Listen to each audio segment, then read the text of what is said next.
Hello दोस्तों, पिछली video में मैंने बताया था कि त्रिकोणमितीय अनुपातों का संबंध कैसे पता करते हैं। तो उसके आगे का कुछ संबंध रह गए थे, उसके बारे में आज चर्चा कर लेते हैं। तो संबंध क्या थे कि साइन थीटा और sine theta, cos theta, tan theta और कोसेक थीटा, सेक थीटा और कॉट थीटा, ये इसमें संबंध निकालने थे कि इनका आपस में रिलेशन क्या होता है। इनके रिलेशन जानने के लिए हमें बहुत ही आसान ट्रिक है। इनका रिलेशन जानने के लिए सबसे पहले हम तीनों को नीचे एक एक लिख देते हैं और सबको हम डिवाइड कर देते हैं, यानी बटे में लिख देते हैं। इसको हम करने के लिए सबसे पहले अगर हम साइन थीटा को लिखना है तो साइन थीटा को लिखना है तो साइन थीटा बराबर हमारा हो जाएगा 1/कोसेक थीटा। कोसेक थीटा, या इसको ऐसे लिख सकते हैं sine theta into cosec theta equals to 1, या अगर कहीं पर sine theta into cosec theta है तो उसकी जगह हम 1 लिख सकते हैं। और इसी प्रकार से ये पहला हो गया, इसी प्रकार से दूसरा ले सकते हैं हम।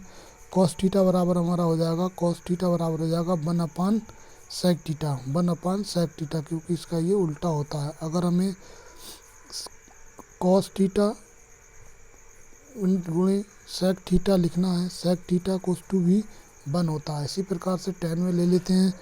टैन थीटा बराबर होता है 1/कॉट थीटा। कॉट थीटा होता है, इसको हम ऐसे लिख सकते हैं tan theta into cot theta equals to 1। ये आपस में 3 रिलेशन है। और इसके बाद हम स्टार्ट करते हैं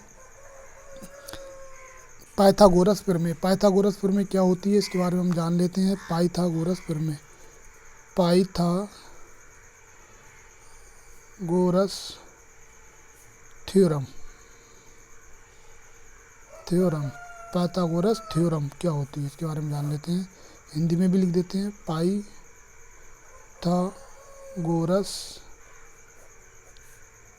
प्रमेय क्या होती है। पाइथागोरस प्रमेय क्या होती है, पाइथागोरस ने कहा था कि एक समकोण त्रिभुज है, इस समकोण त्रिभुज में 3 भुजाएं हैं। इन 3 भुजाओं को ज्ञात करने के लिए हमें इन तीनों भुजाओं का नाम देना पड़ेगा। इन तीनों भुजाओं का नाम देने के लिए हमें क्या है, ए भुजा, बी भुजा और ये सी भुजा। ये हमारा समकोण त्रिभुज है, ये 90 डिग्री का होना चाहिए।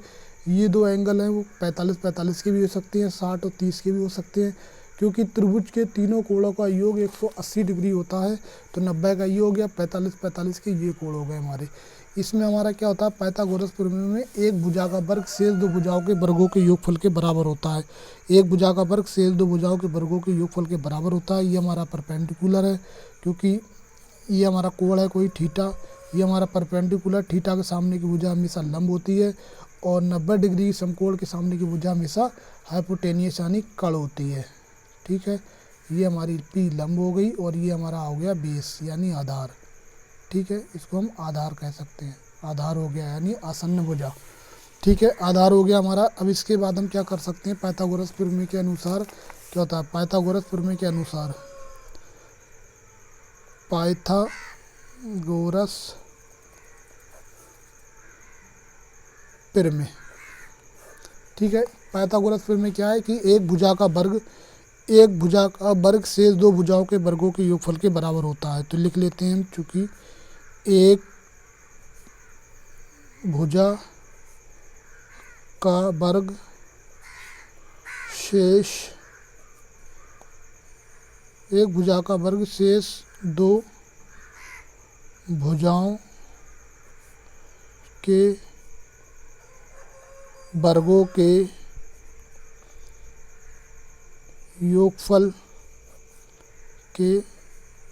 के बराबर होता है। ठीक है दोस्तों, कि एक भुजा का वर्ग शेष 2 भुजाओं के वर्गों के योगफल के बराबर होता है। इससे हमें पता चलता है कि एक भुजा का वर्ग शेष 2 भुजाओं के वर्गों के योगफल के बराबर होता है। पहली भुजा मान लेते हैं AC, पहली भुजा हमारी कड़ है, जो लंबी भुजा है वो AC है। तो AC का स्क्वायर हो गया पहली भुजा का वर्ग शेष 2 भुजाओं के वर्गों के योगफल के बराबर होता है। शेष 2 भुजाएं जो बची वो यानी ए बी का स्क्वायर प्लस BC का स्क्वायर, दोनों का योग यानी जोड़। तो AB का स्क्वायर प्लस BC का स्क्वायर। सूत्र बन गया पाइथागोरस प्रमेय के अनुसार AC स्क्वायर बराबर AB square plus BC square. क्या होता है, एक भुजा का वर्ग शेष दो भुजाओं के वर्गों के योगफल के बराबर होता है। इसी प्रकार से हम कह सकते हैं कि इसमें कोई एक भुजा होगी जिसका वर्ग होगा वो शेष दो भुजाओं के वर्गों के योगफल के बराबर होगा। इसमें हम क्या कह सकते हैं कि एक भुजा दी होगी, सवाल निकालने के लिए एक भुजा दी होगी, लंब दिया होगा या आधार दिया होगा, कड़ में निकालना होगा, या फिर कड़ दिया होगा और लंब दिया होगा, हमें आधार निकालना होगा। इसी प्रकार से हमें दो त्रिभुज, समकोण त्रिभुज की सिर्फ दो भुजाएं मालूम होने से हम तीसरी भुजा आसानी से ज्ञात कर सकते हैं पाइथागोरस प्रमेय के द्वारा।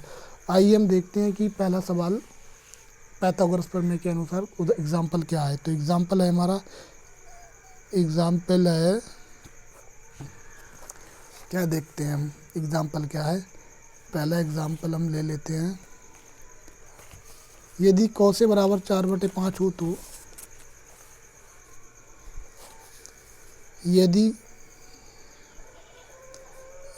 कौसे बराबर 4/5 हो तो यदि कौसे बराबर 4/5 हो तो tan A का मान ज्ञात कीजिए। tan A का मान ज्ञात कीजिए। ये हाई स्कूल की NCERT बुक से सवाल लिया गया है और सारे सिंपल है, एक एक करके सारे सवाल बताए जाएंगे आपको। और दूध पीने वाला बच्चा वो भी सीख जाएगा, इतनी आसान तरीके से बताएंगे कि इसको हम कैसे हल कर सकते हैं। बच्चे भागते हैं कि इसको हम कैसे हल करें, लेकिन आपको ऐसा बताएंगे कि आप कहोगे कि बहुत ही आसान है। आसान भाषा में, आसान ट्रिक में इस सवाल को हम आपको बताते हैं। तो सबसे पहले सवाल कोई भी हो, सबसे पहले उसके बारे में हम लिख लेते हैं। तो ये हम लिख लेते हैं सॉल्व के लिए, यानी हल करने के लिए। तो सबसे पहला काम होता है दिया है। क्या दिया है वो लिख लेते हैं। दिया है कौसे बराबर 4/5, ठीक है, इतना दिया है और इतना दे दिया है। इसके बाद हम देखो कौसे बराबर क्या होता है हमारा, कौसे बराबर होता है हमारा आधार बटे कड़। आधार बटे कड़ यानी आधार हो गया B और कड़ हो गया हमारा हाइपोटेनियस H, ठीक है। और ये मान दे दिया है 4/5 के बराबर। तो सबसे पहले हम इसमें समकोण त्रिभुज बना लेते हैं, एक समकोण त्रिभुज बना लेते हैं। समकोण त्रिभुज से हमें तीनों भुजाएं ज्ञात कर सकते हैं आसानी से। समकोण त्रिभुज हमारा ये है, समकोण त्रिभुज में A भुजा, B भुजा और ये C भुजा है। ये हमारा समकोण त्रिभुज है, इसलिए 90 डिग्री का है। इसमें क्या है, कौसे बराबर दे दिया है हमारा 4/5 यानी आधार बटे कड़, यानी आधार दे दिया हमें 4 और कड़ दे दिया हमें 5, यानी हमें लंब निकालना है। आधार दे दिया हमें 4 और कड़ दे दिया हमें 5, यानी हमें लंब निकालना है, ठीक है। तो पाइथागोरस प्रमेय के अनुसार यहाँ लिख लेते हैं पाइथागोरस प्रमेय के अनुसार, पाइथागोरस प्रमेय के अनुसार क्या होता है, एक भुजा का वर्ग शेष दो भुजाओं के वर्गों के योगफल के बराबर होता है। एक भुजा हमारी क्या होगी AC, यानी AC स्क्वायर। एक भुजा का वर्ग शेष दो भुजाओं के वर्गों के योगफल के बराबर होता है प्लस BC स्क्वायर, ठीक है। एक भुजा का वर्ग हमारा कितना है 5 का वर्ग प्लस शेष दो भुजाएं यानी AB हमारा कितना है 4 का वर्ग और प्लस BC हमें ज्ञात करना है, ठीक है। तो एक भुजा का 5 का वर्ग 25 हो गया और ये 4 का वर्ग 16 हो गया प्लस BC स्क्वायर। ये इसमें से घटा देते हैं, 25 दल लोगे माइनस के 16 बराबर हो जाएगा ये BC स्क्वायर, ठीक है। आगे देख लेते हैं।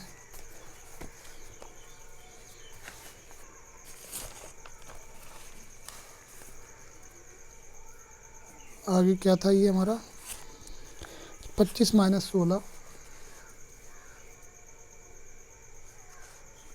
25 - 16 बराबर BC स्क्वायर, ठीक है। 25 में 16 गया तो 9 बचे, 9 बराबर BC स्क्वायर और BC स्क्वायर बराबर 9, तो BC बराबर हो जाएगा हमारा √9, क्योंकि ये हमारी जो वर्ग है उधर जाके रूट में हो जाएगा, √9 हो जाएगा। तो BC बराबर हो जाएगा हमारा 3, 3 9 का वर्गमूल होता है 3, यानी तीसरी भुजा हमारी निकली आई इसमें 3, सही है। तीसरी भुजा हमारी आ गई 3। हमें निकालना क्या, tan A का मान ज्ञात कीजिए, ठीक है। tan A का मान ज्ञात करना है, तो tan A का मान निकालने के लिए हम क्या करते हैं, चूँकि tan A बराबर क्या होता है, tan A बराबर होता है हमारा लंब बटे आधार। tan A बराबर होता है लंब बटे आधार, लंब है b और आधार है हमारा b, लंब बटे आधार। तो लंब कितना निकाला है हमने, ये देख लेते हैं। लंब है हमारा इसमें, लंब है हमारा 3 और हमारा आधार है इसमें 4। लंब है 3 और आधार है 4। यही इसका आंसर है, यही इसका आंसर है। इसको ऐसे ही हम लिख देते हैं। कुछ नहीं था सॉल्व करने के लिए। सबसे पहले क्या करते हैं, सॉल्व करने के लिए जो दिया होता है वो लिख लेते हैं, जो सवाल में दिया है वो लिख लेते हैं। उसके बराबर क्या है, लंब बटे कड़ जो भी हो, आधार बटे कड़ हो गया हमारा। एक समकोण त्रिभुज बना लेते हैं। समकोण त्रिभुज में 2 भुजाएं दी हैं, तीसरी भुजा ज्ञात करना बहुत आसान है। पाइथागोरस प्रमेय के अनुसार लगा दो। पाइथागोरस AC² बराबर AB² प्लस BC², यानी ये हमारा हो जाएगा 5 का स्क्वायर, यानी लंबी भुजा कड़ है। 5 का स्क्वायर बराबर 4 का स्क्वायर प्लस BC²। 25 5 का वर्ग 25 हो गया, 4 का वर्ग 16 हो गया, प्लस BC² हो गया। 25 में 16 इधर आएंगे माइनस के हो जाएंगे, ये घट जाएंगे। तो ये हमारा बचेगा BC बराबर 3, यानी तीसरी भुजा हमारी 3 आ गई। सही है, BC हमारा निकल गया है 3, यानी लंब। ठीक है, इसके बाद हमें जो सवाल में दिया था उसका भी मान ज्ञात कर लेते हैं। tan A बराबर दिया, मान ज्ञात करना था, tan A का मान 3/4 हो गया है। इसी प्रकार से अगला सवाल है हमारा एग्जाम्पल, बहुत ही बढ़िया एग्जाम्पल है, सिंपल एग्जाम्पल है, उसको भी हम देख लेते हैं। क्या यदि sin 61 डिग्री बराबर, एग्जाम्पल ये भी बहुत अच्छा है, यदि sin 61 डिग्री बराबर 3/5, तो tan 29 डिग्री का मान ज्ञात कीजिए। tan 29 डिग्री का मान ज्ञात करना है, का मान ज्ञात कीजिए। tan 29 डिग्री का मान ज्ञात कीजिए। सबसे पहले वही काम करना है, हमें सवाल में दिया है वो लिख लेते हैं। सवाल में सॉल्यूशन है इसका, दिया है क्या दिया है इसमें, ये देख लेते हैं। sin 61 डिग्री बराबर 3/5, ठीक है, ये दिया है। इसके बाद हम क्या करते हैं, सबसे पहले हम इसमें एक समकोण त्रिभुज बना लेते हैं। ठीक है, समकोण त्रिभुज बना लेते हैं। समकोण त्रिभुज के तीनों कोणों का योग 180 डिग्री होता है। ठीक है, समकोण त्रिभुज के तीनों कोणों का योग 180 डिग्री होता है। A, B और ये C, तीनों भुजाओं के नाम दे दिए। अब इसमें साइन थीटा बराबर दे दिया, लंब बटे कड़ होता है। साइन थीटा बराबर लंब बटे कड़ होता है, लंब हमारा P/H। साइन थीटा बराबर लंब बटे कड़ होता है, यानी P/H। लंब P हो गया है परपेंडिकुलर और कड़ हो गया हाइपोटेनियस। ठीक है, हमें लंब दे दिया है और कड़ दे दिया है। लंब हमारा दिया है 3 और कड़ दिया है हमारा 5, यानी हमें बेस ज्ञात करना है। बेस कैसे निकाला जाता है, सब आपको पता ही है बेस कैसे निकाला जाता है। बेस निकालने के लिए हमें सबसे पहले 2 भुजाएं दी हो सवाल में, तो तीसरी भुजा आसानी से ज्ञात कर सकते हैं। तो पाइथागोरस प्रमेय से, पाइथागोरस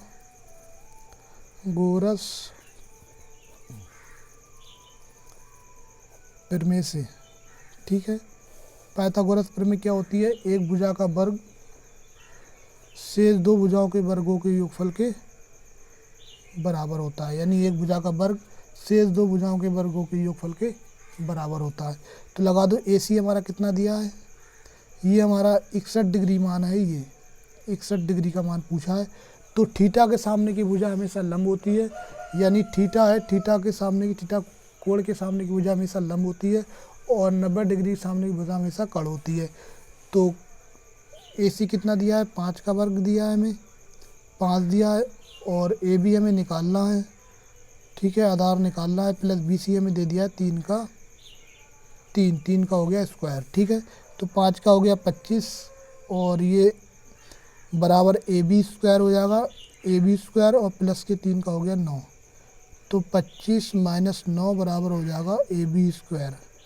ठीक है, अब 25 में से 9 गए, 16 बचे, 16 बराबर हो जाएगा AB², और AB बराबर हो जाएगा हमारा ये √16, यानी AB बराबर हो जाएगा 16 का रूट होता है 4, यानी हमारी तीसरी भुजा आ गई निकल के 4, यानी आधार हमारा निकल आया 4। ठीक है, उसके बाद हमें निकालना है tan 29 डिग्री, क्योंकि त्रिभुज के तीनों कोणों का योग 180 डिग्री होता है, यानी 90 डिग्री तो समकोण त्रिभुज है ये, और एक 61 डिग्री भुजा हमने निकाल ली, तो 90 61 अब हमारा कितना बचा, 29 डिग्री बचा ना, 29 डिग्री बचा। तो ये हमारा ये कोण होगी, ये भुजा हमारी होगी 29 डिग्री की होगी।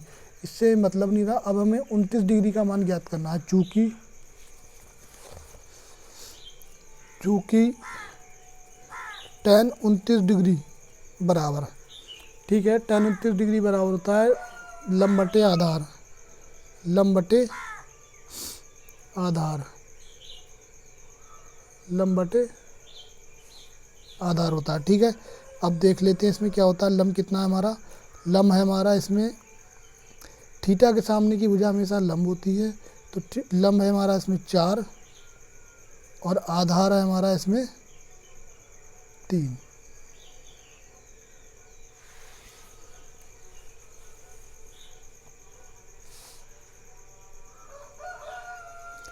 ठीक है, इसी प्रकार से हम कोण को आसानी से कोण को ज्ञात कर सकते हैं। ठीक है, thank you very much. Video को लाइक कीजिए, सब्सक्राइब कीजिए और शेयर कीजिए। Thank you.